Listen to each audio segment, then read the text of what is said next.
Pak Arwani sebagai co-host Pak ya. Boleh Pak. Ya. Pak Yunus sudah datang juga. Itu ada salam tangan Pak. Bapak bisa otak-atik ya? Kenapa? Bapak bisa otak-atik lihat? Oh bisa kok. Oh itu, selamat malam Grandmaster Arwani. Selamat malam Pak Yunus.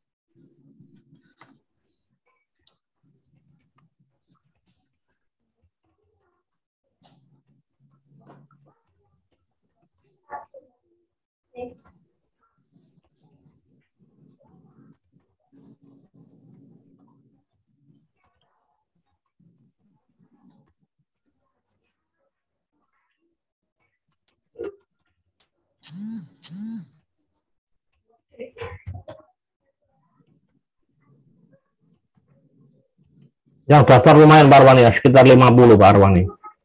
Oh, ya syukurlah. Puji Tuhan lah. Ya.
Yang hadir total 19 orang, 20 Pak Arwani.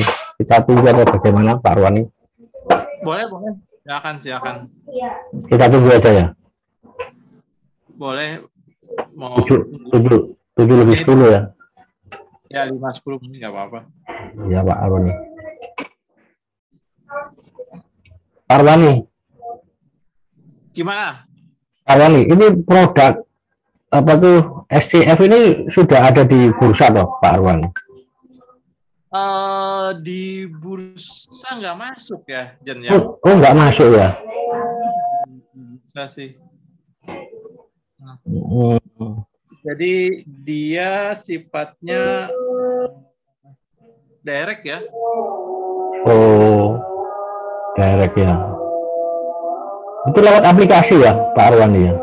Betul, lewat aplikasi itu, benar. Iya ya.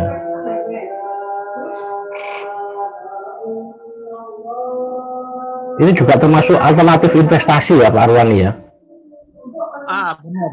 Benar ya? Sekali. Jadi kita tuh sebagai pasif partner gitu ya? Iya. Iya.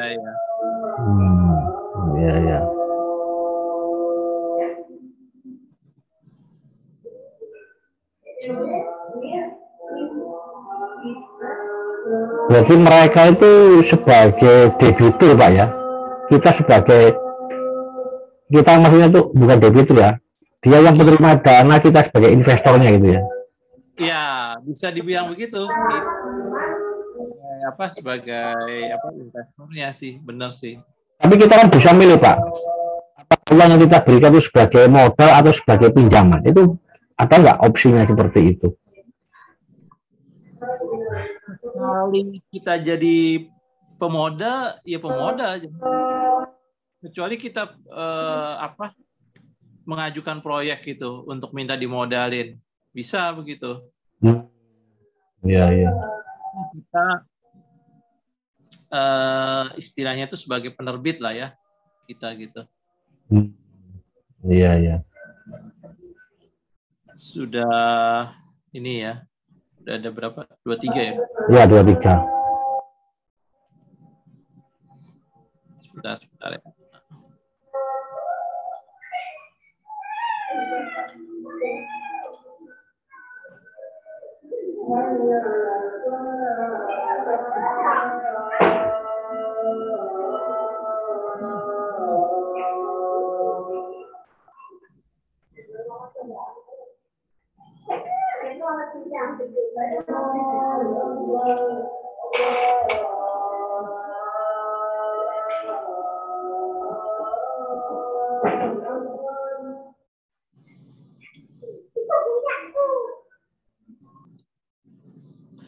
Bulan depan tentang apa, Jan? Topiknya Pak? Topiknya. Belum Pak, masih belum. Ini per 2 bulan atau per bulan? Oh enggak Pak, nggak ada aturan seperti itu kok Pak.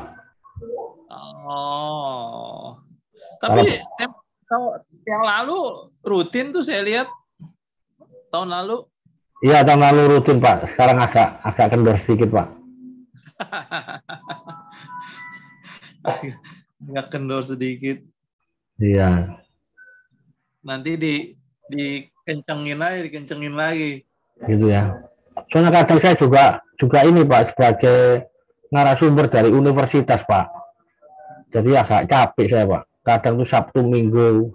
Oh, Terus di sama mana? di UNESA ini minggu lalu tuh 2 hari Pak. Waduh. Terus Widya Mandala itu Sabtu. Nanti tanggal 2 ini saya dengan UKDC apa Dharma Cendika UKDC di mana? di Surabaya, Universitas Katolik Dharma Cendika. Oh, Oh. Saya sendiri pribadi juga Zoom technical itu Pak. Itu juga sama ini SPM online bulan depan juga ada rutin 1 minggu sekali tuh Pak. Sama SPM ya, bisa bergilir kan? ya begitu saya tiap bulan sekali Pak SPM online itu. Gitu. Oke.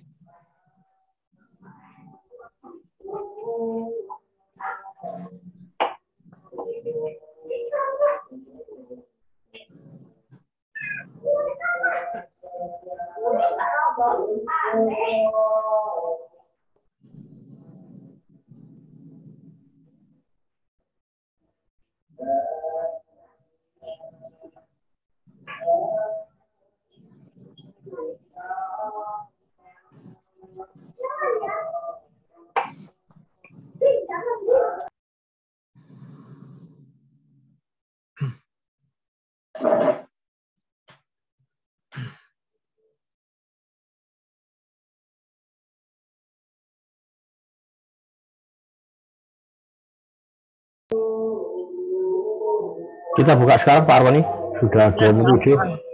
Sekarang aja Pak Arwani ya. Ya. Selamat malam Pak Arwani Pranajaya. Juga selamat malam pada Ibu Bapak sekalian. Terima kasih atas partisipasinya dan juga terima kasih banyak kepada Pak Arwani yang meluangkan waktu untuk memberi ilmu-ilmu ya pada malam hari ini. Sebelumnya saya ingin menyapa Sofu Yunus. Selamat malam Sofu Yunus, sehat selalu. Juga kepada Ibu dosen dari UNESA, Bu Sista, terima kasih atas kehadirannya. Sebelum saya memulai acara, saya ingin memperkenalkan Bapak Arwani Pranajaya ya, sebagai narasumber di malam pada hari ini. Pendidikan beliau adalah Master Degree from INCIF dari Malaysia. Ya. Ada beberapa pencapaian dari beliau. Yang pertama adalah penulis buku 4 buku ya di tahun 2017 dan 2018. Kemudian speaker sebagai pembicara pada Equity Market Outlook 2013 oleh Maybank Kim Eng. Kemudian terpilih sebagai salah satu yang terbaik ya Indonesia Certified Securities Analyst ya yang lulusan tahun 2012. Kemudian beliau juga mendapat penghargaan The Best Winner Team Rate Portfolio Competition ya 2011 di Singapura. Kemudian sebagai keynote speaker pada Indonesia Equity Market Outlook 2010 yang diadakan oleh Mandiri Investment. Kemudian Award Appreciation and Contribution on IPO Bank Mandiri. Kemudian menerima Best Winner Rich Game Simulation ya yang di-created by Aidil Akbar Majid RFC International Register Financial Consultant ya Jakarta Chapter Indonesia, dan juga sebagai pembicara pada acara-acara dan seminar pelatihan yang lain. Untuk karir Januari 2016 sampai Mei 2018 sebagai Chief Investment and Personal Finance Officer PT Papillon Group. Kemudian Mei 2018 sampai Agustus 2019 sebagai Institution Sales di Mirai Asset Securities Indonesia.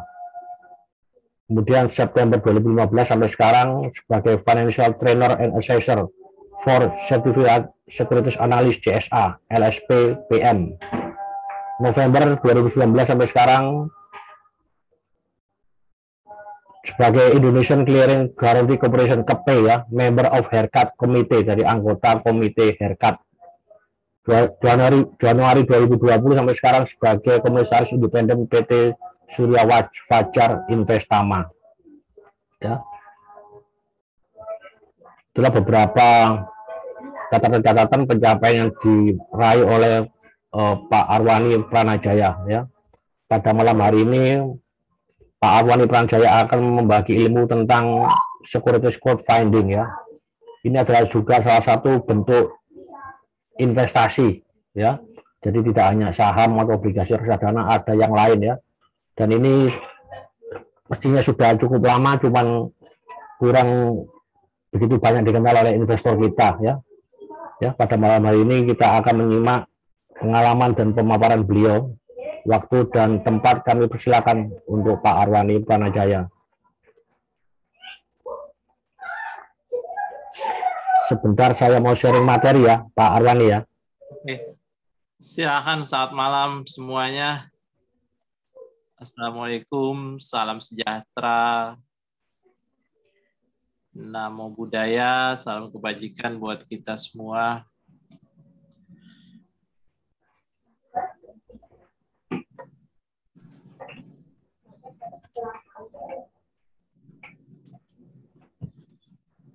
Ya, terima kasih Pak Ajen, udah nampak kok saya. Sudah Pak ya? Ya, saya udah nampak. Mungkin peserta atau rekan-rekan yang lain sudah nampak ini. Sudah Pak, kelihatan sudah. Pak Budi kelihatan Pak Budi? Sudah kelihatan. Iya. Sudah bergerak Pak Budi?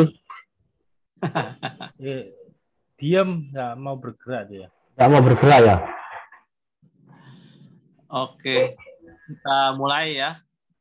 Iya, terima kasih sudah dikasih kesempatan hari ini, malam ini. Kebetulan ini malam Jumat malam ya, jadi malam Sabtu ya. Jadi besoknya hari Sabtu kan biasanya long weekend, kebetulan juga Seninnya kita libur ya, jadi market tutup nih. Jadi saya dikasih kesempatan oleh Pak Ajen nih untuk bincang-bincang, temanya sih kupas tuntas ya, kupas tuntas tentang securities crowdfunding. Terima kasih banget. Lalu nanti waktunya sampai jam 8 pagi ya, Pak Ajen ya? Iya, Pak. Setengah 9 pagi, Pak Arwani.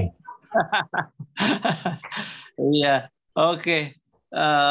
Saya masuk aja langsung ya tentang latar belakang tentang pengaturan securities crowdfunding ya. Jadi sebelumnya OJK itu sudah mengeluarkan peraturan ya, peraturan OJK atau biasa disebut dengan POJK ya, POJK 37 itu ada perubahan, lalu kemudian POJK 4 di tahun 2018. Waktu itu sih singkat ceritanya itu masih bernama equity ya, equity crowdfunding ya. Lalu seiring dengan waktu berjalan ya, ini terlihat kurang mengemuka ya, kurang maksimal gitu. Jadi pemanfaatan secara maksimal oleh UMKM itu kiranya ruang lingkupnya mesti lebih dibuka ya. Nah, lalu banyak beberapa kendala sih, diantara tentang bentuk usaha ya. Nanti kita bisa bahas, nanti kita bisa cerita tentang bentuk usahanya, perluasan dari izin untuk bentuk usahanya ya. Nah, kemudian akhirnya di tahun 2020 itu keluar POJK terbaru yang merupakan perluasan dari POJK sebelumnya ya, yaitu POJK nomor 57 tahun 2020, itu tentang apa yang disebut sebagai layanan urun dana ya. Jadi terjemahan Indonesianya layanan urun dana berbasis teknologi informasi. Kalau ceritanya bahasa kerennya securities crowdfunding ya. Jadi dari equity crowdfunding ke securities crowdfunding. Nah, perluasan instrumen efeknya apa aja itu? Yaitu tidak hanya bersifat ekuitas aja ya, artinya saham, tapi juga bisa berupa utang, bisa berupa juga sukuk ya, syariah. Nah, perluasan cakupan kriteria penerbit, penerbitnya ini kalau kita di dunia saham ini adalah emitennya ya. Jadi penerbit itu emitennya, itu badan usahanya pun udah mencakup bukan hanya PT, tapi koperasi juga bisa, firma, bahkan persekutuan komanditer ya. Di selanjutnya, di next-nya slide. Nah, apa itu definisinya ya, definisi dan lingkup SCF ya. Kita nanti sepakati istilahnya, singkatannya SCF ya, Securities Crowdfunding. Di POJK tahun 2020 nomor 57 itu penyelenggaraan layanan penawaran efek per definisi ya yang dilakukan oleh penerbit untuk menjual efek secara langsung kepada pemodal melalui jaringan sistem elektronik ya yang bersifat terbuka, penyelenggara yang telah mendapat izin dari OJK. Nah, kalau kita lihat gambar di bawah di luar yang layanan ya, itu ada 3 pihak, yaitu penyelenggara, penerbit, sama investor ya. Ini yang kita sebut sebenarnya kalau di dalam dunia saham atau yang biasa trading atau investor saham, gampang memahaminya ya. Gampang memahami itu dalam pengertian tidak ribet, udah terbiasa lah. Yaitu investor ya kita sendiri investor biasa ya. Lalu penerbit ini yang di kita istilahnya emiten. Penerbit itu emiten. Nah, lalu penyelenggara. Kalau kita biasanya kan beli saham kan langsung ya, direct ya. Memang difasilitasi dengan bursa efek ya. Misalnya beli saham Astra. Jadi Astranya dalam hal ini adalah penerbitnya, penerbit SCF-nya. Nah, di dalam securities crowdfunding itu nggak bisa langsung ya, tapi ada fasilitator di tengah, itu yang disebut sebagai penyelenggara. Jadi penyelenggara ini tidak mewakili investor dan tidak mewakili sebagai penerbit juga. Jadi yang memfasilitasi, yang mempertemukan antara investor dengan penerbit. Sampai sejauh ini oke ya, nggak ada pertanyaan ya mungkin ya. Di next selanjutnya, mungkin di slide selanjutnya. Tapi kalau ada pertanyaan silakan ditanyakan aja via kolom chat juga nggak apa-apa, atau minta langsung ke Pak Moderator nih, Pak Ajan mungkin. Nanti bisa sampai pertanyaannya on the spot juga bisa. Nah, bagaimana hubungan antara pihak-pihak dalam SCF ini? Ini jelas di bawah naungan OJK, jadi di bawah izin OJK. Jadi dalam hal ini penyelenggaranya sebagai fasilitator tadi yang saya bilang tadi, gampangnya begini, penyelenggara ini adalah bursa efeknya gitu. Bursa efeknya, penyelenggara ini bertindak. Nah, ini yang peroleh izin dan pengawasan dari pihak OJK ya. Setelah mereka dapat izin, lalu mereka akan menjadi badan yang di bawah atau pengawasan OJK ya. Nah, apa tugasnya? Tugas penyelenggara, tugasnya adalah menampung ya atau memastikan investor itu eligible, jadi layak gitu untuk menjadi investor. Di sisi lain, dia juga mereview ya, artinya melakukan penelaahan terhadap emiten-emiten, istilahnya kalau di kita penerbit ya. Penerbit ini yang kita sebut tadi di awal tadi adalah UMKM ya, UMKM. Tapi tidak hanya UMKM aja, bisa juga IP ya, intellectual property juga bisa, itu bisa bertindak sebagai penerbit ya. Nah, lalu penyelenggara ini bekerja sama dengan bank kustodian di bawah, bisa dilihat di bawah ya, bank kustodian dan KSE. Jadi ini melibatkan KSE ya, bapak-bapak, ibu-ibu, saudara-saudara. Nah, karena data uang nasabah itu ada recordingnya itu ada di KSE. Jadi bukan di penyelenggara gitu. Jadi aman. Nah,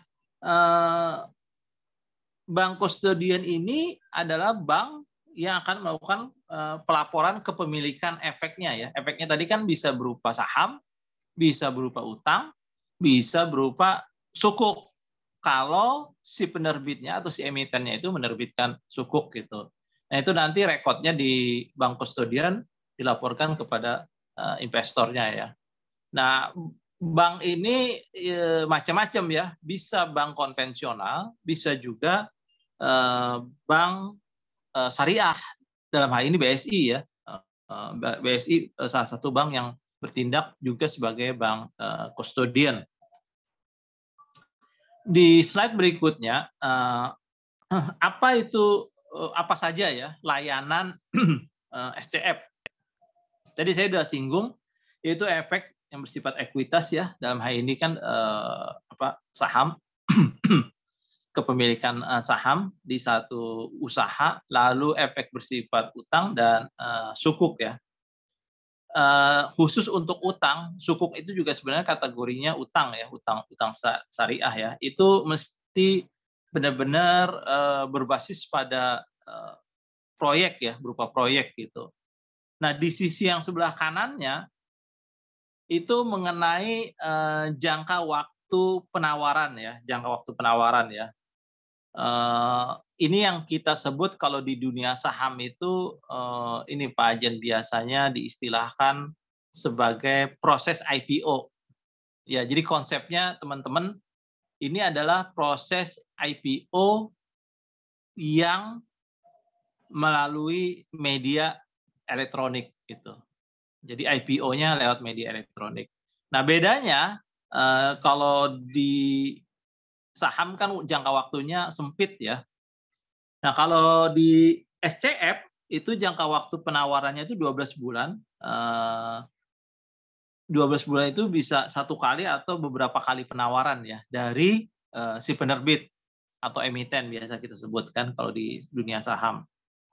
Nah, menurut peraturan POJK 57 tahun 2020 yang tadi kita singgung di depan, ada batas maksimal Pak Ajen, teman-teman, yaitu SCF ini nilai penawarannya adalah sama dengan atau lebih kecil 10 miliar.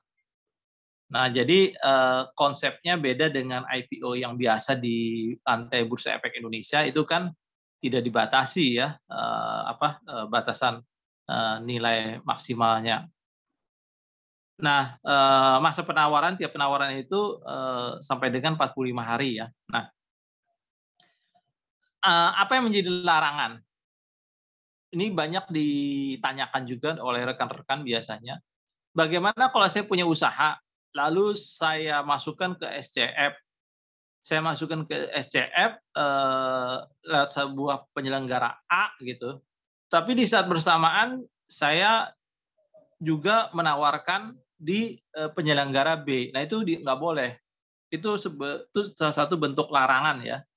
Atau saya udah lewat penerbit, lewat penyelenggara A, tetapi belum selesai, artinya belum sampai due-nya, itu saya udah melakukan penawaran kembali melalui penyelenggara B. Nah, itu juga adalah bentuk pelanggaran ya, yang tidak bisa dibenarkan gitu. Jadi sekali dia menggunakan pihak penyelenggara A, maka sampai dengan selesai, maka dia boleh lagi menerbitkan kembali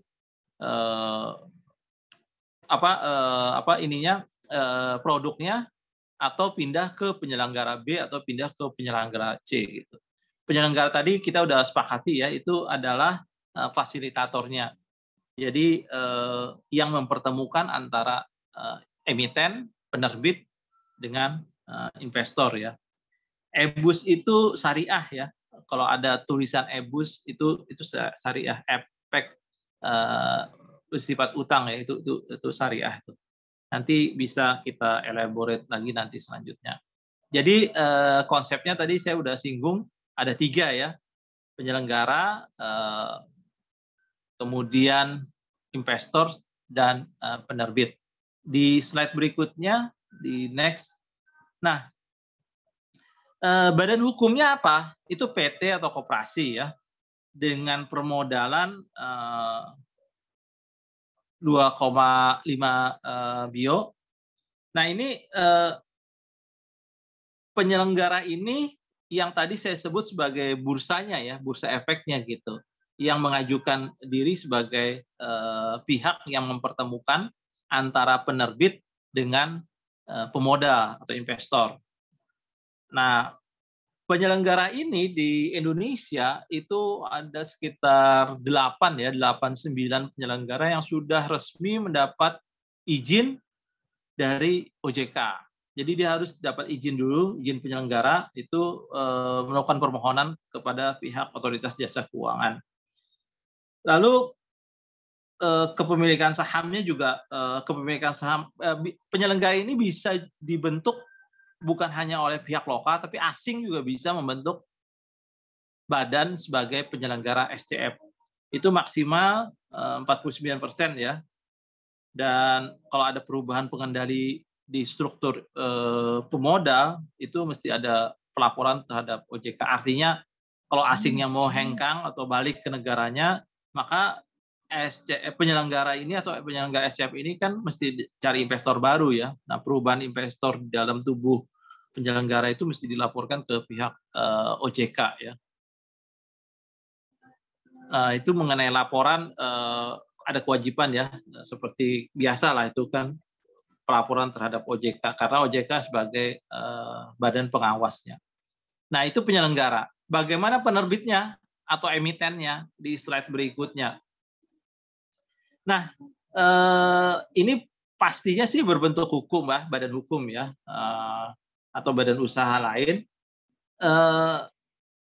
Tadi yang saya sebut sebagai penerbit ekuitas ya, dalam hal ini saham. Dia juga bisa menerbitkan dalam bentuk surat hutang. Nah, bagaimana layak tidaknya penerbit ini akan direview oleh pihak penyelenggara tadi ya, di slide yang sebelumnya. Nah, kekayaan bersih misalnya itu 10 bio ya, lebih kecil atau sama dengan 10 bio, tapi tidak dihitung tanah bangunan ya. Jadi misalnya Pak Ajen punya usaha, usahanya di luar tanah dan bangunan ya, itu senilai 10 bio, itu bisa mengajukan funding ke pihak penyelenggara SCF ya. Pak Ajennya menjadi penerbit ya untuk mencarikan investor ya. Nah, kecuali untuk syariah ya, kalau syariah mesti ada dewan pengawas syariahnya. Biasanya disingkat dengan DPS. Ini kalau penerbitnya adalah badan usaha berbentuk syariah ya. Nah,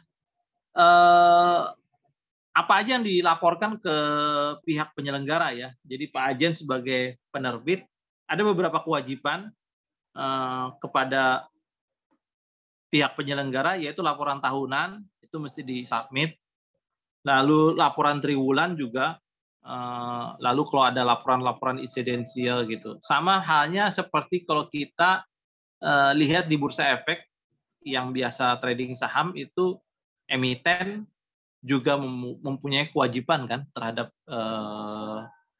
Bursa Efek Indonesia atau BEJ. Nah, itu dari pihak penerbit ya, dari pihak emitennya. Bagaimana dengan pihak investor di slide berikutnya? Nah, investor ini sebenarnya nggak terlalu berbeda ya dengan investor kebanyakan di Bursa Efek Indonesia ya. Hanya saja ada beberapa ya secara umum sih hampir sama ya. Punya rekening efek di bank kustodian, lalu nanti ada batasan kriteria sih sebenarnya untuk pemodal ya. Jadi nggak usah khawatir, nggak usah takut khawatir hilang atau gimana ya, karena ini lewat KSE juga, sama halnya kayak saham ya, mirip sekali yang tadi di slide sebelumnya kan, KSE. Nah, hanya saja ada kriteria pemodal ya, atau batasan pembelian efek untuk SCF ini. Kenapa ada begitu? Karena di dalam POJK-nya ada kemungkinan, kan ada aja kemungkinan si investor ini bukan orang yang biasa seperti kita kebanyakan trading atau investor saham ya. Jadi benar-benar dia murni investor yang belum punya nomor KSE, belum punya rekening efek gitu. Nah, ini ada aturannya, kriteria pemodal itu yang di sebelah kanan, yaitu untuk pendapatan sampai dengan 500 juta ya, itu maksimal dia hanya boleh 5% dari penghasilan per tahun untuk investornya, untuk pemodalnya. Jadi hanya boleh sampai 5%. Nah, lalu kemudian bila si investor itu punya pendapatan, si investor ya, punya pendapatan lebih dari 500 juta dalam setahun, maka dia boleh melakukan investasi di SCF ini sebesar 10% ya dari penghasilan per tahunnya. Nah, kriteria tadi, yang dua di atas ya, itu nggak berlaku bagi pemodalnya badan hukum ya. Artinya investornya badan hukum yang punya pengalaman investasi lebih dari 2 tahun. Lalu juga model seperti Pak Ajen juga nggak perlu pakai kriteria nomor 1, nomor 2, karena Pak Ajen kan orang yang udah biasa trading, investing di pasar modal Indonesia kan, di Bursa Efek Indonesia kan. Jadi kriteria pertama yang kedua tadi tidak termasuk ya. Jadi dia dikecualikan gitu. Nah, yang pertama yang kedua tadi yang di atas itu hanya untuk orang-orang yang benar-benar istilahnya quote unquote pemain baru lah, investor baru di dunia investasi dalam hal ini pasar modal ya. Nah, itu investornya ya. Itu aja sih batasan kriterianya yang membedakan. Kalau di dunia saham kan tidak dibatasin kan. Bahkan buka account efek aja di banyak platform dengan uang 100.000 juga. Jadi nggak dilihat penghasilan per tahunnya ya. Kalau di SCF dilihat penghasilan per tahunnya. Itu. Dan ini untuk memastikan keamanan aja sih sebenarnya dari pihak OJK ya. Biar lebih safe gitu. Nah, saya kebetulan dapat ini saya minta dari asosiasi ya. Jadi SCF ini ada asosiasi resminya satu-satunya yang diakui oleh Otoritas Jasa Keuangan atau OJK. Asosiasinya namanya ALUDI. Rekan-rekan, teman-teman. ALUDI itu kepanjangan dari Asosiasi Layanan Urun Dana Indonesia, karena terjemahan bahasa hukumnya urun dana ya, urun dana Indonesia atau ALUDI. Nah, data ini warna-warni ya, sengaja biar nggak ngantuk deh gitu kan, sampai pagi kan rencananya Pak Ajen ya kita malam ini kan sambil ngopi. Ya, ini data sampai dengan 22 Februari kemarin ya, jadi paling anyar gitu, paling anyar datanya. Kalau kita lihat yang merah itu kumulatif saham yang sudah ditawarkan ya. Sampai dengan 22 Februari kemarin, jumlah saham yang sudah ditawarkan oleh para penerbit ya, itu sebesar 463 miliar ya, hampir 500 miliar. 19.723.400 ya. Itu jadi hampir 500 miliar saham yang sudah ditawarkan kepada masyarakat ya. 463 miliar ya lebih tepatnya sih. Nah, yang kuning itu adalah gambaran kumulatif saham syariah yang sudah ditawarkan. Jadi ini dipisah ya antara syariah sama yang konven. Yang syariah itu 8 miliar lebih. Sampai dengan data 22 Februari kemarin, kumulatif saham yang dihimpun itu 446 miliar. Yang ungu, yang purple itu kumulatif saham syariah yang dihimpun ya. Yang balok hitam itu kumulatif sukuk, produk sukuk yang ditawarkan itu sampai sejauh ini 20 miliar 542 juta 100.000 ya. Lalu yang hijau itu kumulatif sukuk yang dihimpun, yang biru muda, navy itu, biru navy itu kumulatif obligasi yang ditawarkan. Lalu ada kumulatif obligasi yang dihimpun. Total usernya berapa sih? Biasanya kan gitu kan, orang menanyakan total usernya yang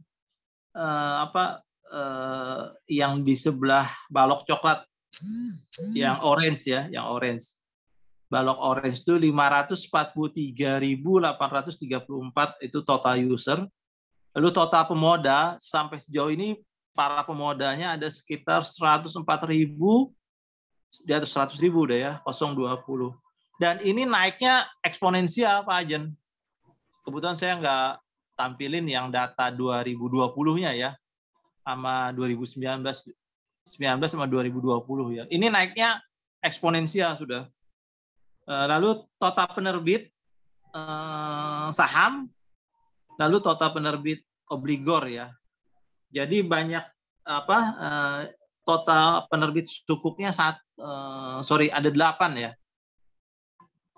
Jadi obligor atau obligasinya 1, sukuk itu penerbitnya ada 8 penerbit. Lalu yang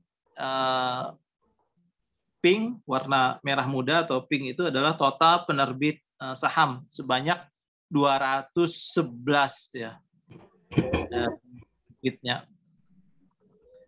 Nah, mungkin di slide ini cerita di Indonesia gitu. Lalu bagaimana kalau kita mau lihat perkembangan SCF ini di negeri tetangga ya, negeri jiran Malaysia lah, paling dekat lah ya. Sejauh mana perkembangannya kita bisa lihat, saya ada videonya nih, minta tolong Pak Ajen diputerin deh di slide. Angkasa X has plans to raise working capital from private placement, equity crowdfunding, and flow to Angkasa X in the U.S. capital market. Half of the world, 3.6 billion people are unconnected. Over 50% of Southeast Asians live without internet connectivity. Angkasa X is here to bridge the digital divide. Our involvement? Designing, building, and launching of LEO satellites to provision satellite internet and related services in ASEAN region, especially those living in remote rural areas. The new space race has begun. The global space industry will surge over $1 trillion by 2040. Estimated 75,000 LEO communication satellite launches in the next decade. Let's not sit idle. It's time for Malaysia to lead with our resources pioneering space and satellite engineering in ASEAN. We will set up the ASEAN Link satellite constellation, an estimated 500 LEO communication satellites designed in Malaysia to provision satellite as a service for ASEAN countries. Angkasa X will lead the development of ASEAN space economy to generate revenue from provisioning of satellite internet services, IoT services, navigational and tracking services, rural agricultural activities, e-commerce services, fishery and maritime services, and more. These are billion US dollar business for Angkasa X. Angkasa X has plans to raise working capital from private placement, equity crowdfunding, and flow to Angkasa X in the US capital market. With a minimal of Ringgit Malaysia 3,000 investment for this campaign, your investment is for accelerating LEO satellites research and development in Malaysia and building the ASEAN Link satellite constellation, the ASEAN version of SpaceX's Starlink. Here's the icing on the cake. We guarantee a U.S. IPO share swap exit within 18 months and make very good return of investment. Oke. Terima kasih, Pak Ajen. Nah, itu salah satu contoh ya satelit di Malaysia ya, yang dalam tanda kutip kalau mereka kan bilangnya IPO ya. Jadi ini securities crowdfunding yang mana coverage-nya melingkupi Indonesia sama Filipina juga ya. Nah, Angkasa Link itu dia punya batasan minimum sih untuk ikut serta dalam securities crowdfunding itu, tapi ini kan mereka bentuknya equity ya, jadi saham. Bentuknya jadi saham tuh equity. Itu minimum Rp3.000 ya, Rp3.000 Malaysia ya. Jadi setiap orang bisa ikut, ya tadi yang saya bilang sebagai ikut serta urun dana ya. Kebetulan kita di Surya Pajar urun dana, kita singkat juga S-Fund ya. Dulu sih namanya Surya Pajar Equity Fund ya, tapi kemudian berkembang sesuai dengan terjemahan Indonesia, jadinya Surya Pajar urun dana atau S-Fund. Itu adalah naungan dari Surya Pajar Capital ya. Surya Pajar Capital sendiri sebagai holding atau induk perusahaan itu sebenarnya sampai sejauh ini fokus kita melayani konsultasi keuangan, sekuritas juga, P2P lending, peer-to-peer lending ya, e-money, securities crowdfunding yang kita bahas malam ini. Lalu sampai sejauh ini sih kita punya tim yang cukup profesional ya. Nah, kedepannya S-Fund ini rencana akan membantu para UMKM lah, terutama di Indonesia, untuk mendapatkan pendanaan dengan jasa layanan urun dana melalui penawaran efek berbasis teknologi informasi atau securities crowdfunding.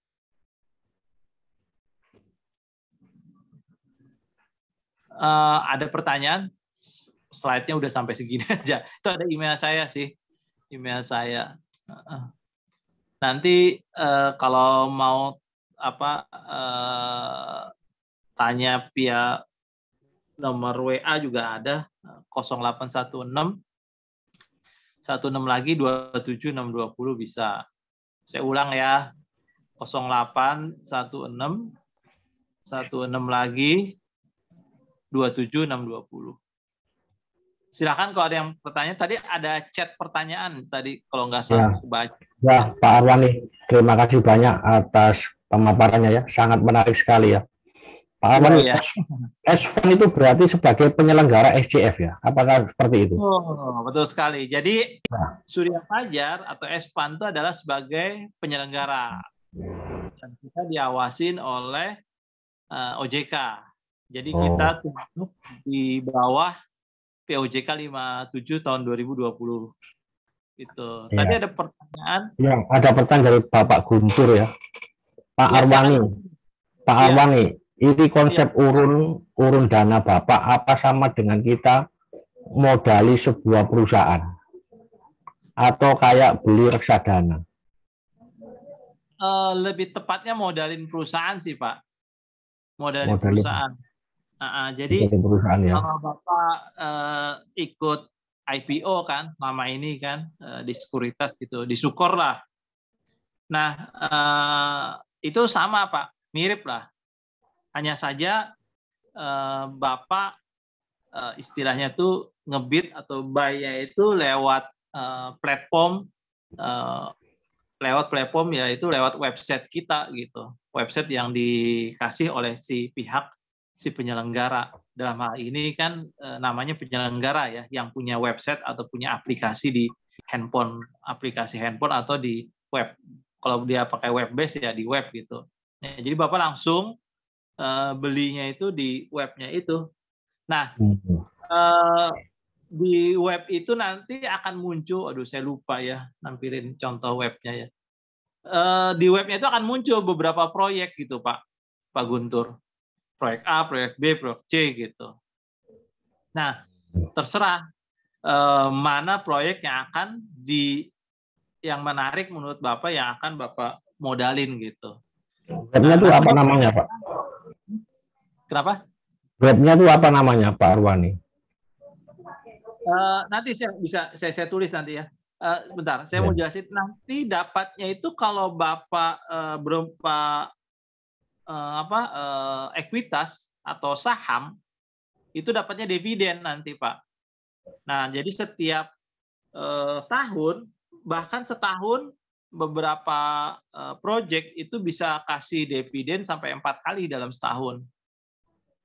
Dalam setahun ya 4 kali itu. Jadi kayak rate di Singapura ya. Singapura rate itu kan bisa setahun bisa 4 kali dapat dividen ya. Nggak seperti di kita biasa di bursa efek ya. Setahun kan paling sekali aja kan dapat dividen ya. Nah, kalau nanti proyeknya itu berupa hutang atau sukuk, nanti Bapak dapat kupon berapa persen gitu.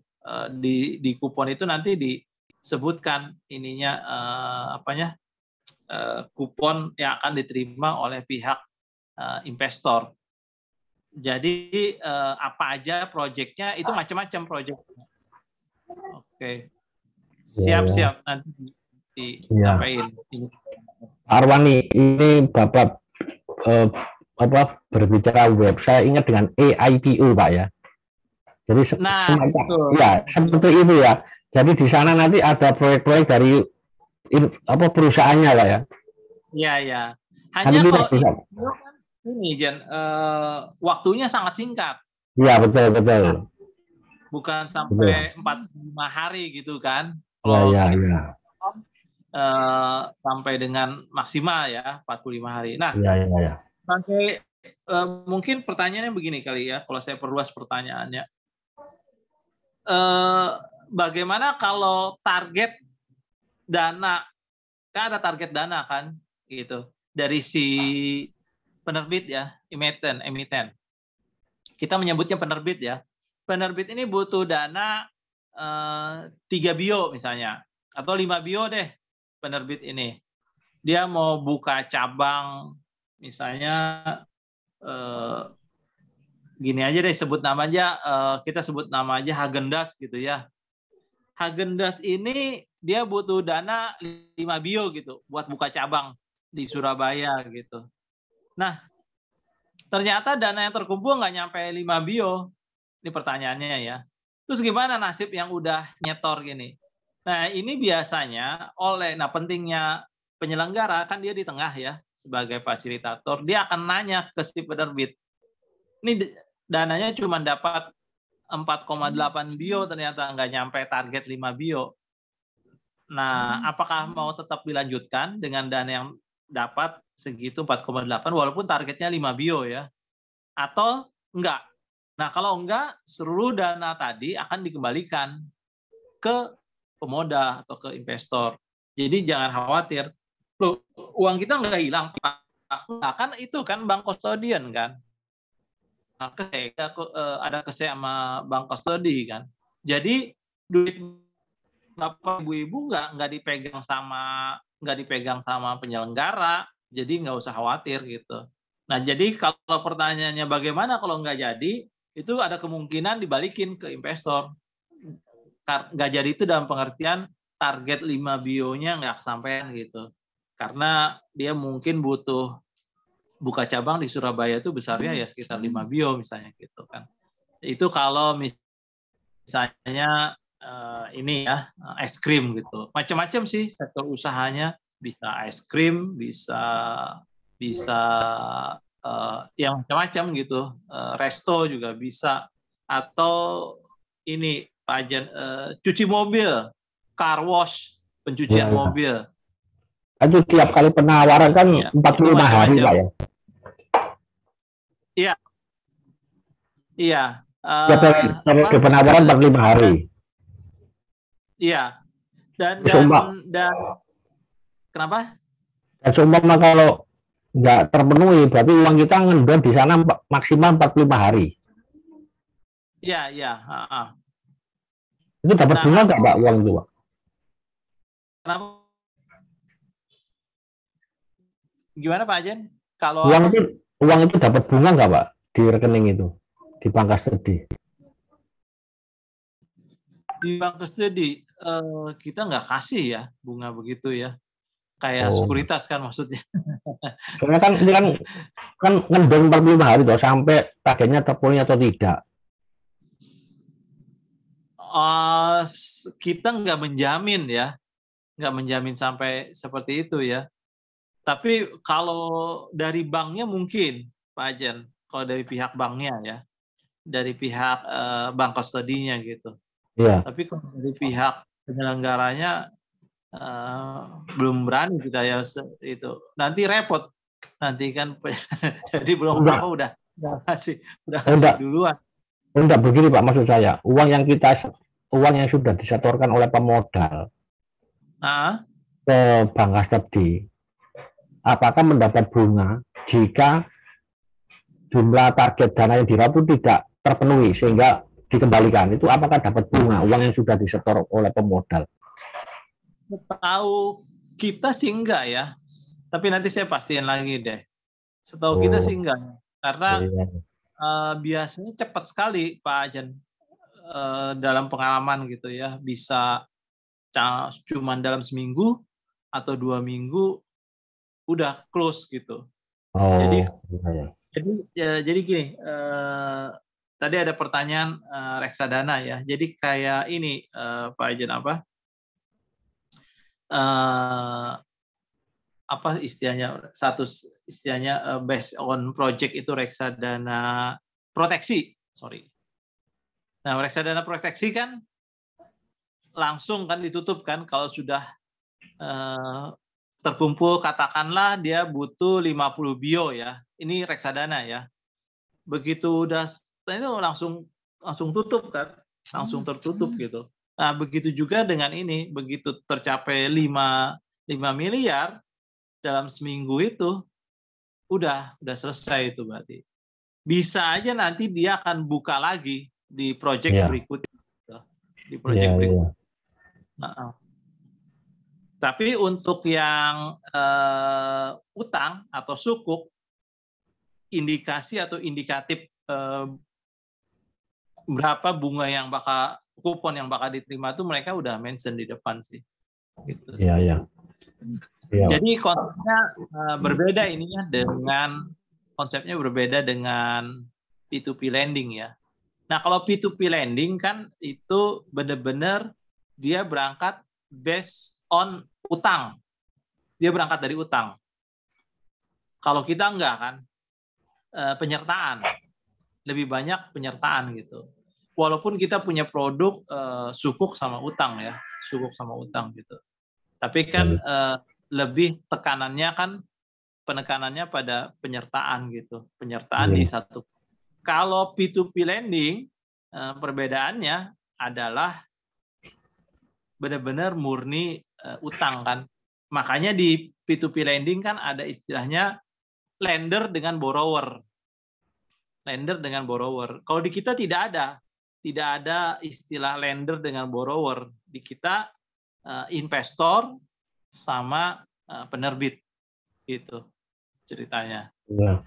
Itu kalau yang ditawarkan saham, Pak. Iya.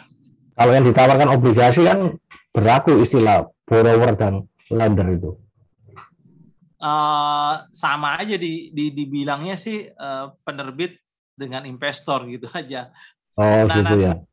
Nanti berapa besarannya, lalu kuponnya dibayar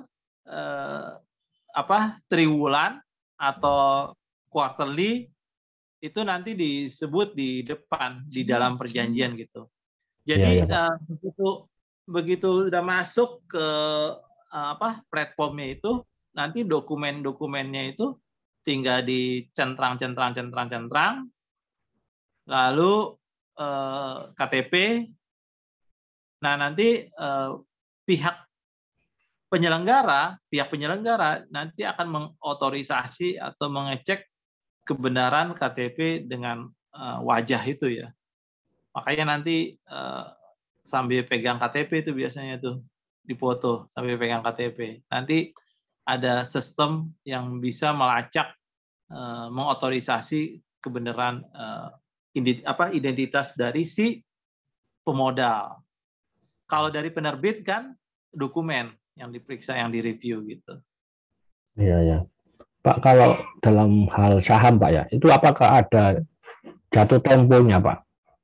Apa harus dipegang terus? Apakah bisa dijual? Nah, pertanyaannya bagus.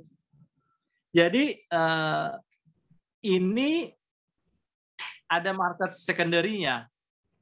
Nah, bagus tuh pertanyaannya. Jadi tadi kan saya di awal udah bilang si penyelenggara ya, penyelenggara ya. Penyelenggara ini kan dia acting seperti bursa efek, actingnya seperti bursa efek dia. Itu si penyelenggara ini. Nah, tiba-tiba investor mau jual sahamnya, maka dia buka, Pak Ajen, dia buka penawaran nanti. Kalau ada investor yang lain mau beli saham tersebut, jadi benar-benar kayak trading gitu. Hanya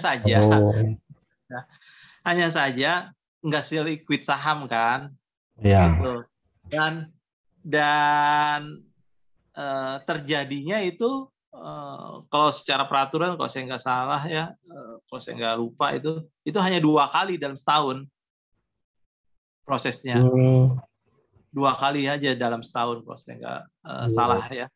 Iya, jadi misalnya Pak Ajen ini kan investor nih, ya, investor udah beli kan waktu pada saat awal ya IPO yang tadi Häagen-Dazs misalnya aja ya. Terus di tengah jalan mau keluar nih, mau jual sahamnya Pak Ajen ini. Bisa Pak, jual ke saya. Nanti saya belinya di platform penyelenggara saya belinya. Nah, tapi Pak Ajen kan nggak bisa kayak saham bisa setiap hari gitu jualan, beli. Karena ini kan nggak liquid Pak, nggak seliquid seperti saham kan. Nanti benar-benar saingan dengan bursa efek nanti kita akan. Itu berarti laporan, ya. Nanti saya bisa beli Pak, saya beli sahamnya Pak Ajen gitu. Nah, setelah saya beli, saya bisa jual lagi di tahun yang sama. Jadi cuma 2 kali Pak. Iya, ya. Itu laporan keuangan tersedia di penyelenggara ya, atau di website? Ya, di penyelenggara. Jadi investor atau pemodal itu bisa ngelihat bentuk laporan keuangannya itu di penyelenggara. Karena penyelenggara yang mereview, yang menerima segala bentuk dokumen. Jadi benar-benar penyelenggara ini bertindak seperti investment banking gitu. Kalau di sekuritas kan ada Corfin tuh, corporate finance ya. Nah, penyelenggara itu bertindak sebagai corporate finance. Tapi dia juga sebagai pihak yang memfasilitasi transaksi tersebut atau sebagai bursa efeknya gitu. Ya. Pak, itu semua orang bisa melihat laporan keuangan para penerbit itu seperti idso.co.id? Enggak semua orang, hanya pemodal. Oh, hanya pemodal. Iya. Jadi kan jadi bisa lihat sampai page tertentu, begitu untuk selanjutnya ya terkunci. Jadi harus harus daftar lalu memilih sebagai penerbit atau sebagai pemodal. Tinggal diklik, nanti ditanya nomor KTP segala macam. Baru dia bisa lanjut untuk sampai ke laporan keuangan gitu. Iya. Nah ini kenapa kita bertindak sebagai seperti itu? Karena harus sesuai dengan aturan POJK-nya sendiri kan, karena POJK-nya menuntut begitu gitu. Nah, yang menarik adalah, yang challenge-nya adalah kalau si penerbit, emiten dalam hal ini, si penerbit ini belum punya laporan keuangan, nah itu si penyelenggara akan mendampingi untuk membikinkan atau membuatkan gimana sebaiknya bikin laporan keuangan gitu. Ya. Pak, seumpama ya. Ya, jadi tapi tidak menggaranti ya, tidak menjamin kebenaran isinya itu ya, gitu. Pak, seumpama ya saya beli sahamnya Häagen-Dazs, otomatis kan saya berhak untuk tahu semua informasi tentang Häagen-Dazs di websitenya penyelenggara. Ya. Nah, kemudian ada penerbit lain, seumpama Resto. Saya belum setor modal, tapi saya kepingin memeriksa laporan keuangannya Resto tersebut, apakah bisa? Bisa. Sangat bisa. Kan baca dulu Pak, baru confirm gitu. Iya. nanti di account-nya di platform ya. Ini konteksnya di platform ya, platform. Jadi mirip lah seperti aplikasi yang dimiliki oleh Sukor misalnya, atau Kim Eng, Maybank Kim Eng, atau aplikasinya Mire gitu. Kan di situ kita tahu saldo kita berapa, porto kita apa aja. Nah, sama halnya begitu. Oh, iya, iya. Jadi di situ begitu Pak Ajen setor uang, udah ada nampak di situ saldo balance-nya berapa. Saldo balance-nya berapa, lalu udah invest di project apa aja, sama portonya gitu. Portonya dengan yang kita biasa buka porto misalnya di aplikasi trading saham gitu. Jadi kita punya apa aja portonya gitu. Karena projectnya kan nggak cuma satu Pak Jen. Jadi projectnya ada berbagai macam project gitu. Dari tadi yang saya bilang cuci mobil, lalu resto ya, resto, lalu bakso, lalu kemudian barbershop, gunting rambut barbershop. Ya. Iya Pak. Jadi kita tuh menunggu kalau ada investor yang mau beli Pak ya. Kalau kita mau jual. Nah, ya artinya ya kita juga marketing juga gitu. Oh gitu ya. Pak, ini ada pertanyaan Pak ya. Pak Arwan ya. Ada pertanyaan. Ya. Bagaimana cara mensubmit proyek ikut jadi penerbit? Apakah UKM bidang IT boleh ikut Pak? Oh boleh, kan nggak ada batasan. Jadi sepanjang benar ya proyeknya ya, sepanjang benar proyeknya gitu. Lalu kebutuhannya itu tadi maksimal kan 10 bio kan maksimal ya. Itu nggak ada batasan. Maksudnya nggak ada batasan mesti sektor usaha apa enggak. Itu memang.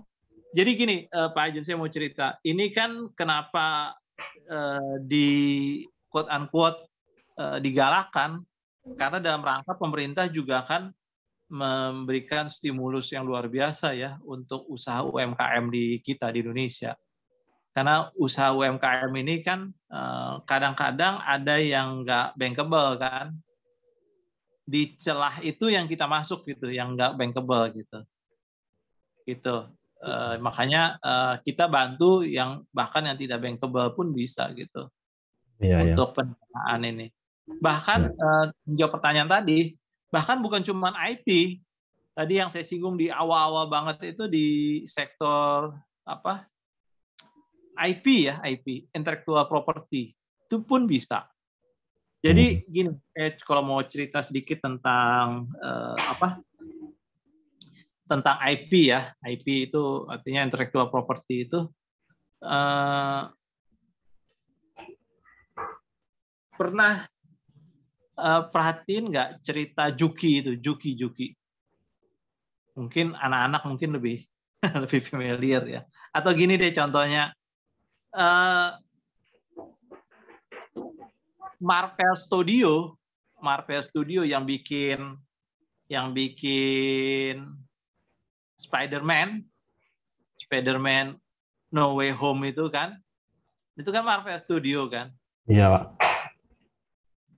Kita nggak sadar semua hal yang berbau Spider-Man itu kan ada copyright-nya itu. Dari tas, dari baju, dari komiknya, dari merchandise-nya. Nah, mereka funding ini biasanya bisa melalui apa yang disebut tadi securities crowdfunding. Bahkan ya ada ini true story, bahkan yang bikin gambar sketsa, salah satu animatornya Marvel itu dia resign dari Marvel sendiri, dia resign lalu bikin usaha sendiri. Waduh saya nggak liatin ya, ada videonya itu. Dia bikin usaha sendiri, usaha untuk bikin animasi gitu. Nah, mereka butuh funding, akhirnya bikin securities crowdfunding, SCF. Itu udah jalan di Amerika. Kalau nggak salah di Google ada tuh. Di Google ada boleh di search itu yang salah satu kartunis atau animatornya Marvel yang resign, terus dia bikin usaha sendiri. Jadi usahanya tetap bikin gambar-gambar animasi itu, tapi dia dapat dana dari securities crowdfunding ya. Namanya ada satu lagi itu. Nanti boleh deh itu di Google aja ada kok. Orangnya cowok sambil gambar gitu. Nah, itu yang saya sebut sebagai salah satu contoh intellectual property, Pak Ajan. Jadi bukan cuma ID, tapi itu contoh intellectual property yang butuh pendanaan. Apalagi contohnya kalau di Indonesia, tadi Marvel kan Spider-Man kan di luar ya. Di Indonesia itu contohnya kayak mungkin anak-anak mungkin hafal kali ya, film Gundala. Film Gundala yang tempo hari itu. Nah, nanti ke depannya mungkin barangkali bisa juga itu Ipin Upin atau Unyil. Iya. Kan nggak tahu seberapa besar pasar market Unyil itu kan. Sampai nanti ke derivatif itu maksudnya turunannya dalam bentuk merchandise atau yang lain-lainnya gitu. Iya. Sampai nanti game itu nilai marketnya mungkin Pak Andi tahu tuh Pak Andi, nilai market game itu lebih besar, nggak salah 5 kali lipat ya daripada industri lagu ya, penyanyi itu lagu dan film. Jadi kalau industri film digabung dengan industri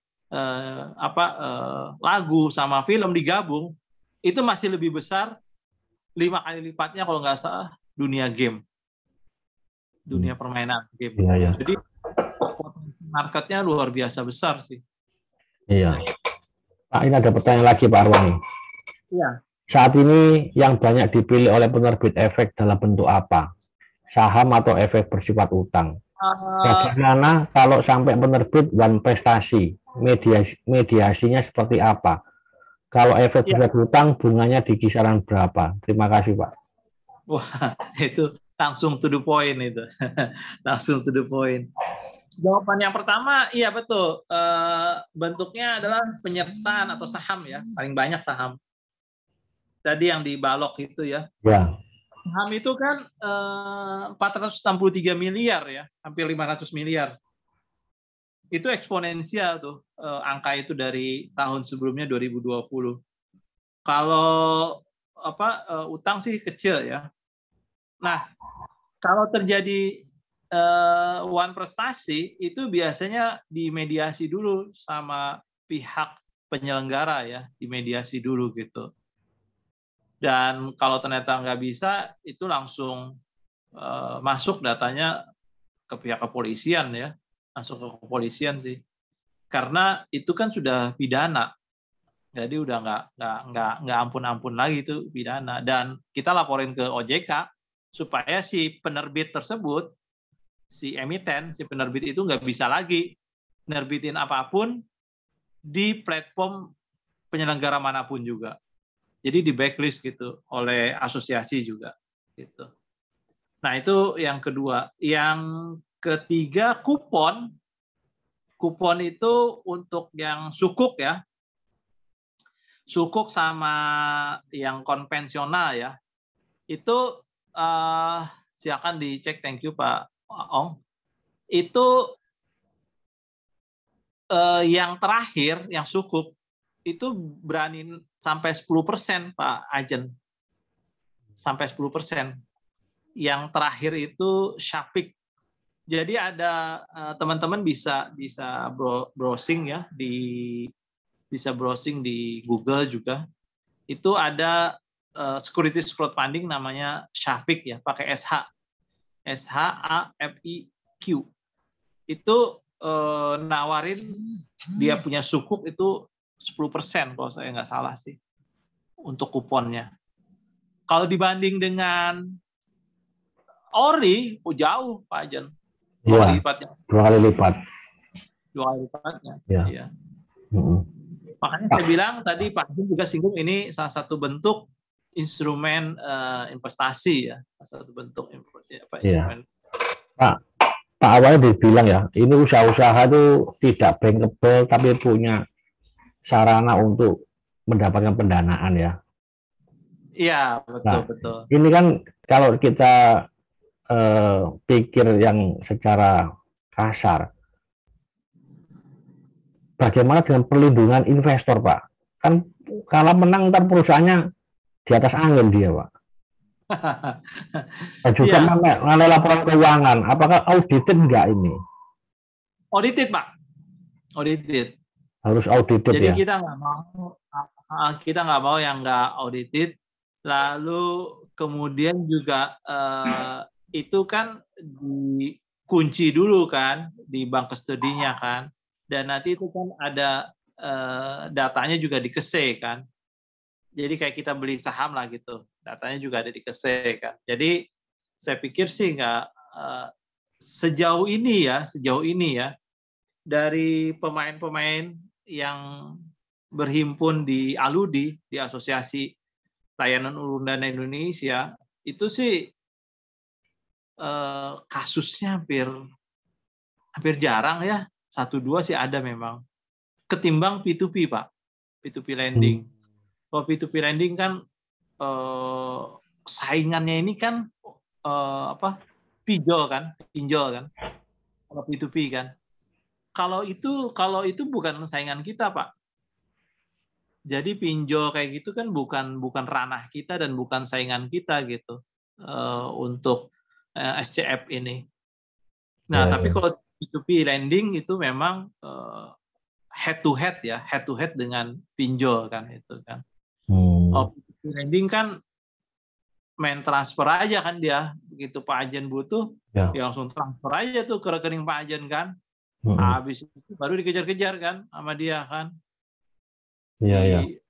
Ini dan sampai sejauh ini yang mendapat izin juga nggak banyak ya, relatif sih belum banyak lah gitu, baru 8 atau 9 ya SCF yang penyelenggara ya.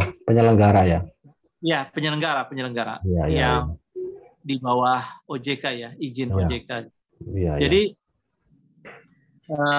OJK tuh sekarang saya cerita sedikit ya tentang OJK. Kebetulan sering juga sharing. Jadi di OJK itu tidak ada lagi istilah terdaftar Pak Ajen, yang adanya berizin. Jadi buat rekan-rekan di sini juga hati-hati kalau dia bilang kami terdaftar, itu nggak ada lagi sebenarnya kami terdaftar, tapi langsung berizin atau enggak gitu aja. Dapat izin atau enggak gitu aja. Kalau dulu kan banyak sekali kan yang pinjol itu kan yang terdaftar gitu kan. Karena dulu memang terdaftar dulu baru berizin. Kalau dulu memang terdaftar dulu baru berizin, itu memang step-stepnya. Tapi sekarang udah enggak ada istilah begitu lagi, langsung berizin aja. Iya. Pak, apakah penerbit memberikan jaminan berupa fixed asset atau lainnya, Pak? Dari pihak penerbit ya? Iya. Nggak ada ya. Kalau begitu kan nanti jadinya kolateral, masuk jadi kayak bank, nggak beda sama bank dong. Kan. Oh gitu ya Pak ya. Kayak jadi konsepnya balik lagi kayak IPO Pak, IPO saham. Iya. Kan nggak ada garansi kan, misalnya garansi dari emiten apa gitu kan. Hanya ke pihak Bursa Efek Indonesia kan. Iya. Nggak terjadi seperti itu. Pak, tahun lalu kira-kira kasus gagal bayar berapa Pak jumlahnya Pak, kalau boleh tahu Pak? Waduh, saya belum dapat tuh datanya sih. Tapi sepanjang kita dialog dengan pihak ALUDI ya, mereka sih nggak jarang sharing ya, artinya belum pernah cerita detail sih tentang ininya yang gagalnya ya. Ya, ya. Tapi nanti pertanyaan bagus APR buat saya, nanti saya tanya ke pihak asosiasi ya, ke ketua umum asosiasinya, Aludinya. Apakah penyelenggara juga melakukan pengecekan kegiatan usaha dari penerbit, Pak? Iya, itu pasti. Oh, pasti ya. Karena harus turun lapangan sih. Oh, turun lapangan, Pak ya. Ya. Jadi selain dokumen ya, selain dokumen audit sama legal dokumennya, jadi benar-benar kayak dia bantuin orang mau IPO gitu.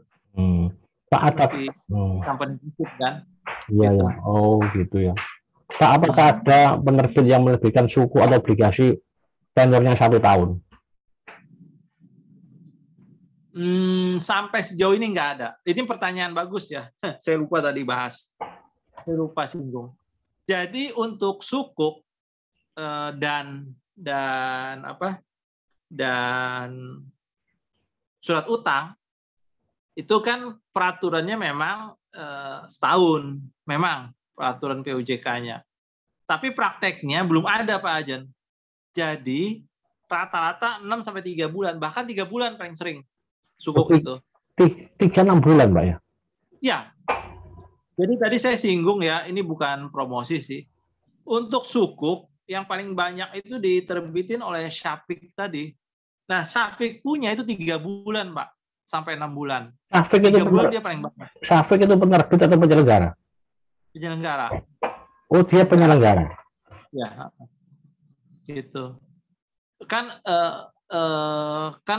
emiten ya atau penerbit itu kan nggak bisa berulang-ulang, di periode yang sama ya, atau di penerbit atau di penyelenggara di satu penyelenggara, di beberapa penyelenggara yang berbeda gitu maksud saya. Jadi dia bisa aja. Jadi dia nggak bisa, dia nggak bisa di penyelenggara A, penyelenggara B, penyelenggara C, nggak bisa. Bisa ya. gitu. Jadi contohnya gini, dia nggak bisa IPO di sekuritas Sukor, di Ciptadana, itu nggak bisa dia. Ini pengertiannya bukan joint lead ya. Jadi tidak ada joint lead di SCM itu tidak ada joint lead. Satu-satu. Ya, saya mau tegaskan itu. Kalau IPO di Bursa Efek Indonesia di BEJ itu kan bisa joint lead kan sekuritasnya. Kalau ini nggak ada, Pak, nggak bisa dan nggak boleh. Ya, gitu. ya. Jadi satu emiten ya satu penyelenggara, satu penerbit ya satu penyelenggara gitu. Nah, kalau masih dalam periodenya itu nggak bisa dia terbitin lagi utang, nggak bisa. Nggak ada konsepnya. Ini yang bedain dengan obligasi. Tadi kan ada yang tanya obligasi ya, obligor ya. Jadi tidak ada revolving bergulir gitu, nggak ada. Jadi cuma sampai selesai, Pak, benar-benar sampai selesai. Jadi yang tadi pertanyaannya Syafik tadi emiten atau penyelenggara? Jawabnya penyelenggara, Syafik tadi. Nah, Syafik menerbitkan surat sukuk karena dia syariah, hanya syariah, tidak ada produk lain. Itu setahu saya 3-6 bulan, bahkan 3 bulan paling sering yang dia terbitin. Gitu. Berarti penyelenggara menerbitkan suku untuk dirinya sendiri? Bukan, buat emiten, buat klien. Oh, buat klien. Ya. Jadi proyeknya properti kok nggak salah sih. Properti atau saya lupa itu proyek-proyeknya.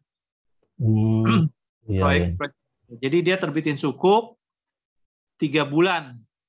3 bulan nanti dibayar kuponnya gitu. Oh.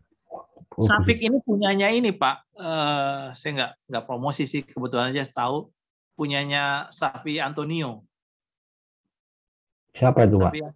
Safi Antonio yang sering dulu biasanya ceramah-ceramah di TV itu biasanya.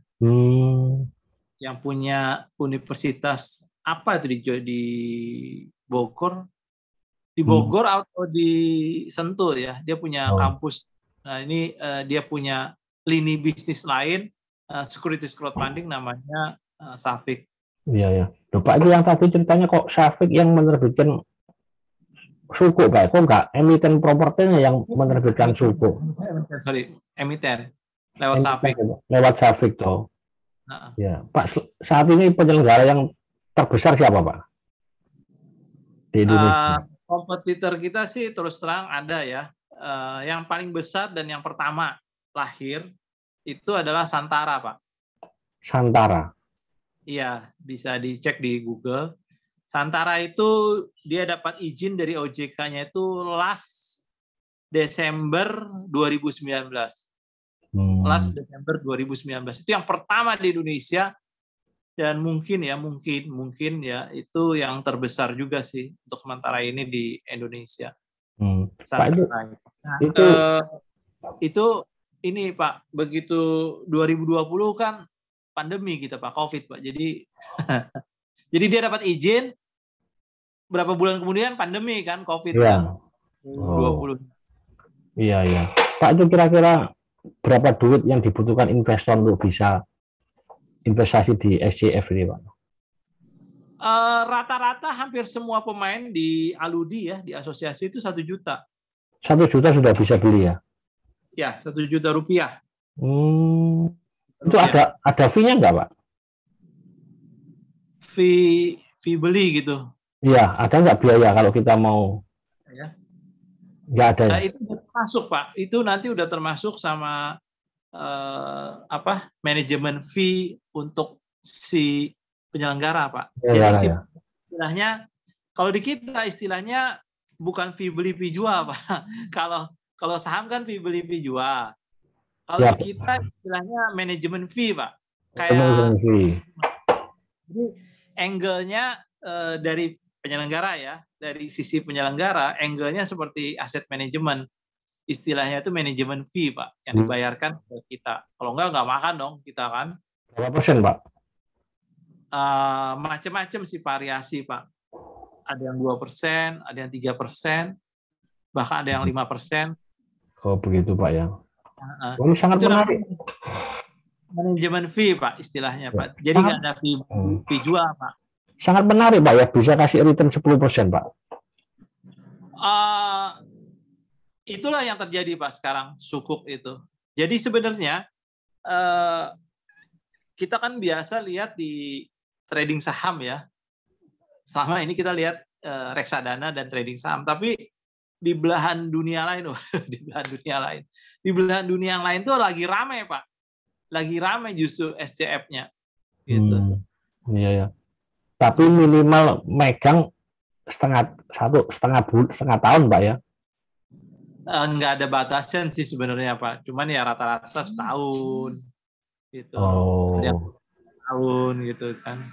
Pak, kalau jadi contohnya kayak contohnya banyak sih Pak yang lain-lain gitu. Jadi dari pihak penyelenggara sendiri ada yang concern di produk syariah seperti Safik. Di penyelenggara misalnya Santara itu mereka concern di resto Pak, food and beverage. Kebanyakan proyek-proyeknya di food and beverage gitu. Jadi mereka concernnya di sana. Lalu ada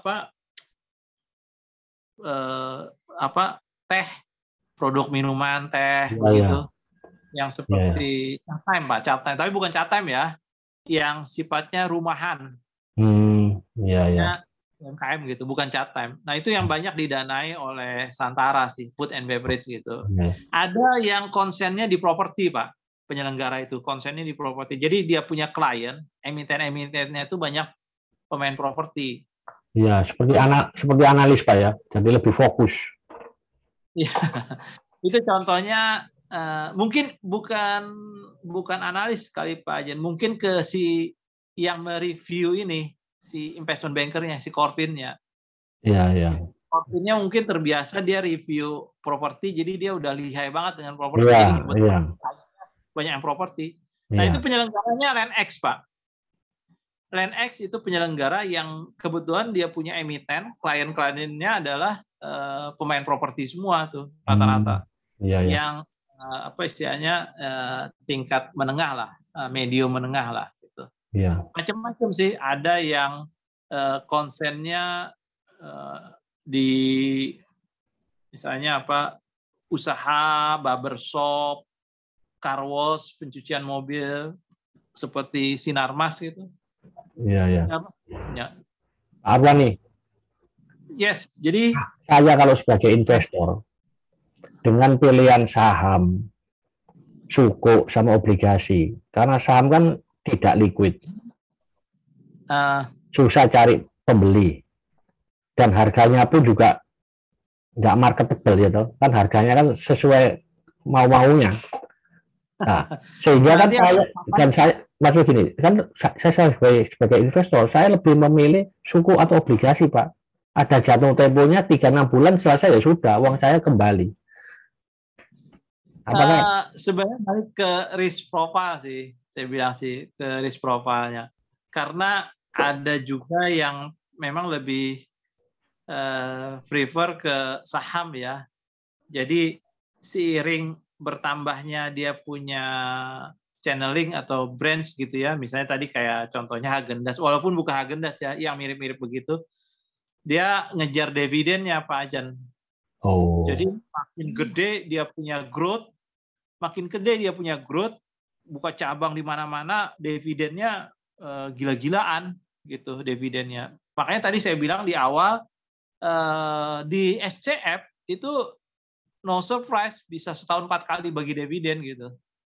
Itu ada beberapa klien yang bisa bagi seperti itu. Bukan hal yang mengagetkan gitu sebenarnya kalau di dunia SCF ya. Jadi menarik sih sebenarnya ini. Pak, dividen berarti kan diputuskan oleh RUPS. Oh, enggak, Pak. Ini bukan kayak TBK, Pak. Mereka kan bukan TBK. Oh. Jadi langsung bagi. Jadi tadi kan saya bilang emitennya ini atau si penerbit ini bisa, badan usahanya bisa koperasi, Pak. Itu yang di POJK-nya. Jadi koperasi bisa. Kalau koperasi kan nggak mungkin go public kan ke bursa efek kan, karena kan mestinya kan badan usahanya. Kalau ini koperasi bisa, jadi dia langsung bagi gitu. Jadi ini gambaran agak luasnya ya, globalnya saya bilang. Kalau mikronya P2P, Pak, teman-teman ya, P2P lending, terus dia naik kelas SCF, naik kelas ke SCF. Kalau dia udah growth-nya terus membesar, naik kelasnya dia butuh venture capital, VC. Dari venture capital, ujungnya baru benar-benar ke SCBD, Pak, Bursa Efek Indonesia, Pak. Itu urutannya. Jadi, secara gambaran garis besarnya saya bisa ceritain. Paling mikro tadi, saya ulang, P2P ya. Terus dia naik kelas jadi SCF. Setelah naik kelas jadi SCF, kalau dia growth bagus, dia cari seed kan, seed investor awal. Itu dia akan cari ke venture capital. Berarti dia udah naik kelas dari SCF ke venture capital. Baru go public ke SCBD Jalan Sudirman, Pak. Begitu, Pak ya. Urutannya begitu. Ya. Pak, itu kalau kita investasi saham itu satuannya apa, Pak? Kenapa? Satuannya apa kalau unit. Sorry, saya lupa tadi. Unit. Oh, unit. Ya, teman-teman, istilahnya unit ya, rekan-rekan teman-teman semua. Bukan lot, tapi itu lupa tadi saya bilang. Untung Pak Ajen kritis tadi nanya. Jadi unit. Unit ya. Iya, Pak, tadi di slide itu ada total user sama total pemodal, itu apa bedanya, Pak? Itu usernya belum tentu jadi investasi gitu, Pak. Gitu. Oh. Jadi dia baru tengok kiri, lihat kiri gitu. Gitu. Ya. Pak, aplikasinya itu milik siapa, Pak? Penyelenggara. Penyelenggara. Oh. Kan penyelenggara di bawah pengawasan OJK kan. Yang dapat izin kan penyelenggaranya Pak Ajen gitu. Iya. Penerbit atau emiten itu nggak ada hubungannya sama OJK lagi udah. Jadi si Häagen-Dazs-nya tidak ada hubungan sama OJK, dia hubungannya cuma sama Penyelenggara. Nah, si emitennya hanya hubungan sama penyelenggara aja. Nah, penyelenggara yang diawasi oleh OJK. Oh, iya. Pak, itu kenapa tadi? Kenapa? Kenapa tadi pemodal kok ada batasannya, Pak ya? 5%, 10% kan? Buat buka semua, Pak, biar semua bisa ikut jadi pemodal, Pak. Oh, pemerataan. Ya, selama ini kan orang taunya saham aja kan. Selama ini orang tahu saham aja kan, saham yang di Bursa Efek maksud saya, Pak. Iya. Dan banyak kecelakaan kan di sana kan. Banyak kecelakaan tuh maksudnya mahasiswa bisa aja buka rekening saham kan. Begitu beli saham dia langsung stuck, nggak bisa ngapa-ngapain lagi kan. Iya, Pak, betul. Nah, kita misalnya mahasiswa buka 100.000, padahal dengan uang 100.000 kan dia nggak bisa beli saham, paling saham Bumi kali ya. Saham Bumi dia bisa beli. Saham BCA, Astra dia nggak bisa kan. Iya. Nah, stuck kan. Nah, belajar dari itu, akhirnya SCF memberi aturan, Pak, SCF supaya nggak kejadian seperti di dunia saham pasar modal maksudnya. Gitu. Nah, jadi dikasih batasan, Pak. Tapi batasan, tapi perluasan juga, semua orang bisa. Nanti kalau misalnya anggota rumah kita belum pernah trading saham, mau jadi investor SCF juga bisa. Nanti dibikinkan, Pak, akses kartu KSE-nya itu. Kan dia kan nomornya kan, nomornya itu. Nah, menjawab pertanyaan Pak Ajen tadi, bagaimana kalau kita yang sudah biasa trading saham kan, kita kan udah punya nomor itu kan dari KSE kan? Iya. SID ya, saya lupa. Itu link, Pak. Itu menjawab pertanyaan Pak Ajen tadi. Kan batasan itu tidak berlaku buat Pak Ajen kan, batasan tadi kan. Karena SID-nya udah link, Pak. Itu satu SID, Pak, ngelink ya. Karena datanya di KSE datanya. Iya. Datanya di KSE, jadi misalnya Pak Yunus mungkin datanya kan di KSE. Itu ngelink, Pak, SID-nya sama penerbit nanti. Penyelenggara. Penerbit kan nggak tahu menau kan. Penerbit kan cuma terima duit aja, Pak. Iya. Ya, dia nggak tahu menau kan. Gitu. Jadi kalau ada bunga itu dari penerbit ke penyelenggara, terus penyelenggara ke investor. Bank Kastudi, Pak, lewat Bank Kastudi. Kastudi ya. Ya, kan di ini. Kita Bank Kastudinya sekalian informasi pakai Danamon, kita Bank Kastudinya. Oh, pakai Danamon ya. Kalau produk syariah mesti pakai BSI, Pak. Bank Syariah Indonesia. Bank Syariah Indonesia. Iya, iya. Kebetulan sih kita pakai Danamon untuk Surya Fajar S-Fund. Iya, iya. Wah, menarik sekali, Pak ya. Lebih menguntungkan daripada reksadana nih, Pak. udah ini udah waktunya udah. Tapi kok mudah-mudahan terpuaskan lah ya, terjawab ya. Nanti PR-nya ada satu ya tadi ya, PR-nya berapa kasus yang sudah pernah jadi kasus gagal ya. Nanti tanya.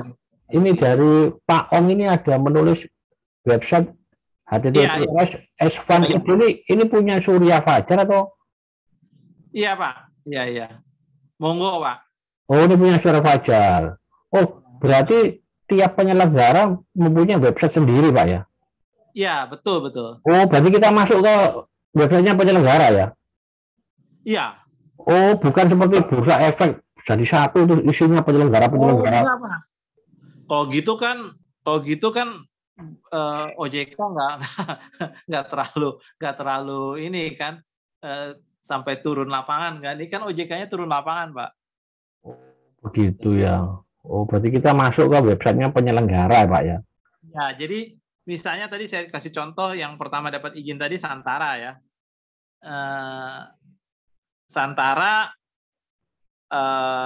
punya website sendiri. Iya, betul. Oh, iya. Jadi penyelenggaranya Safik punya website sendiri. Nanti di dalamnya ada klien-kliennya mereka, di mana kita bisa melakukan investasi.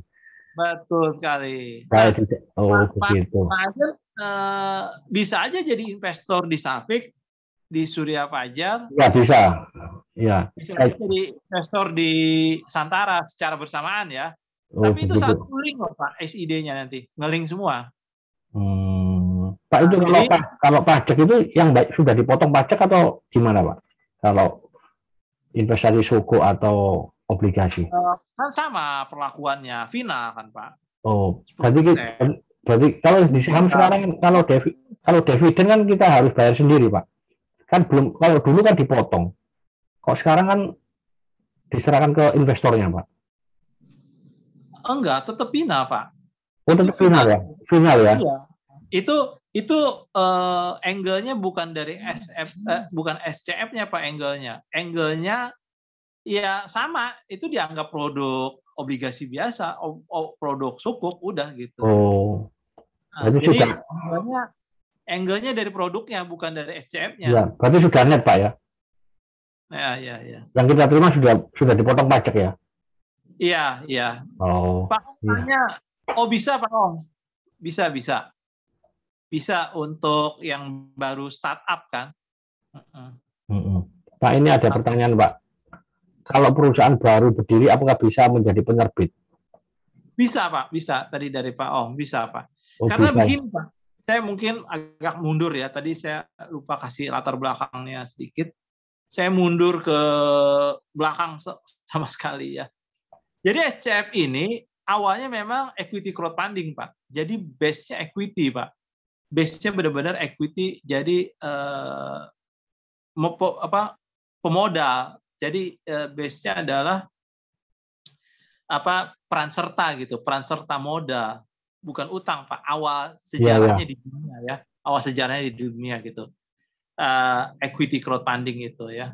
Terus berkembang, sebenarnya lahirnya awalnya di UK Pak. Pertama di dunia itu lahirnya di UK. Lalu ke Amerika Serikat. Nah di Amerika Serikat bukan kurang berkembang ya, so-so lah gitu di Amerika Serikat sendiri. Lalu dari Amerika Serikat itu kalau baca sejarah perkembangan dunianya baru ke China Pak. Nah di China yang meledak Pak, yang luar biasa pertumbuhannya.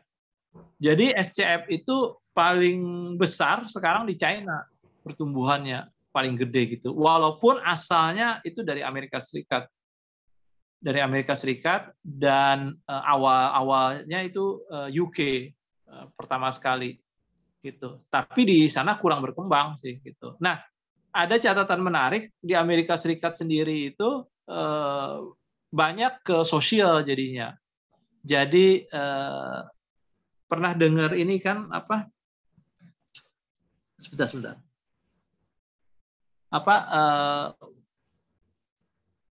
Salam yang bergerak di sosial di kita itu, aduh saya lupa. Bukan Pak, itu sosial, jadi social entrepreneur gitu, social entrepreneur ininya di kita. Nah itu sebenarnya salah satu bentuk varian dari securities crowdfunding juga, walaupun mereka bukan di bawah OJK ya. Jadi banyak kegiatan sosial gitu. Jadi kalau di Amerika Serikat bahkan dia lagi nulis skripsi nggak bisa bayar wisuda, dia nawarin diri tuh bikin equity crowdfunding gitu biar orang danain dia biar bisa selesaiin skripsi jadi wisudawan gitu. Jadi bisa bayar uang kuliah dia gitu sama uang wisuda dia gitu. Itu ada tuh Pak di Amerika Serikat. Gitu. Iya. Pak, kalau startup berarti ada valuasinya. Apakah memakai discounted cash flow, Pak? Oh, enggak pakai DCF. Valuasinya ada, tapi enggak pakai DCF, tapi pakai itu. transaksi yang terjadi, merchandising value-nya. Gitu ya. Merchandising jadi dari nilai transaksi yang sudah terjadi. Jarang pakai DCF sih Pak Ong. Gitu. Iya, iya. Pak, ini apa mirip-mirip inkubator itu, Pak? Inkubator itu Yang bursa efek. Iya, yang di bursa efek. Iya, itu kan gini Pak Ajen, inkubator itu adalah startup company yang mau melantai di bursa efek Indonesia, masuk inkubator dulu. Di inkubator mereka dilatih, dibimbing gitu. Dilatih, dibimbing sampai ke hal-hal teknis dokumen. Jadi ada lawyernya juga. Lawyernya lawyer terkenal tuh di inkubatornya Bursa Efek Indonesia itu yang membimbing untuk buat dokumen segala macam untuk go-nya ke go public sih. Contohnya yang awal banget itu kiosan. Kiosan itu adalah hasil inkubator pertama Bursa Efek Indonesia. Kiosan itu. Kios, sahamnya kios. Ya, kios. KIOS. Pigijo juga, Pak. Pigijo, PGJO. PGJO. Ya, PGJO. Itu dari inkubatornya Bursa Efek, Pak. Melantai ke IPO. Iya, Kalau iya. SCF tidak melalui mekanisme Bursa Efek, Pak. Tapi mekanismenya ya lewat penyelenggara. Iya, iya. Iya. Iya, iya. Itu mungkin ya. Semoga tercerahkan gitu. Ya, cukup menarik ya, Pak. Cukup menarik. Cuman yang SCF ini jarang diulas di berita-berita, Pak ya. Ya. Nanti saya share deh itu yang lupa saya tuh yang pegawai Marvel Studio yang bikin animasi, yang bikin gambar-gambar draft buat kartun-kartun, buat itu film. Iya. Moana. Anak-anak pasti kenal tuh Moana, film ya, Moana. Moana ya. Ya, itu kan animatornya salah satu kan resign itu bikin. Pixar, Pak ya, Pixar ini. Ya, Pixar. Nah, itu udah Pak bagus. Iya, Pak bagus. Pixar. Iya. Ya Pak, ini malam sudah larut Pak ya, Pak Arwani. Terima kasih sekali atas wawasannya. Ya, bagi Bapak Ibu sekalian ini juga peluang investasi ya. Jadi bisa kita coba-coba ya, masuk dulu ke S-Fund itu. Ya, kita pelajari ya, nanti kemudian ke penyelenggara yang lain. Ya, kalau kurang ada pertanyaan bisa silakan ke WA saya, nanti saya sampaikan ke Pak Arwani. Bisa di WA. Ya. Nah, terima kasih Pak. Ya, sebelum saya tutup, kami minta maaf kepada Bapak Ibu sekalian jika ada kata-kata yang kurang berkenan, juga untuk Pak Arwani. Saya minta maaf sekali kalau ada sesuatu yang kurang enak di hati. Ya, terima kasih banyak Pak Arwani atas kesediaan yang selama ini. Selamat malam ya Bapak Ibu sekalian, Pak Arwani. Ya, Tuhan memberkati kita semua ya. Salam sehat selalu Pak Arwani. Terima kasih. Saya izin Dev ya. Ya Pak, ya makasih Pak. Ya, malam ya. Malam sehat ya, semua sehat ya. Ya Pak, terima kasih Pak.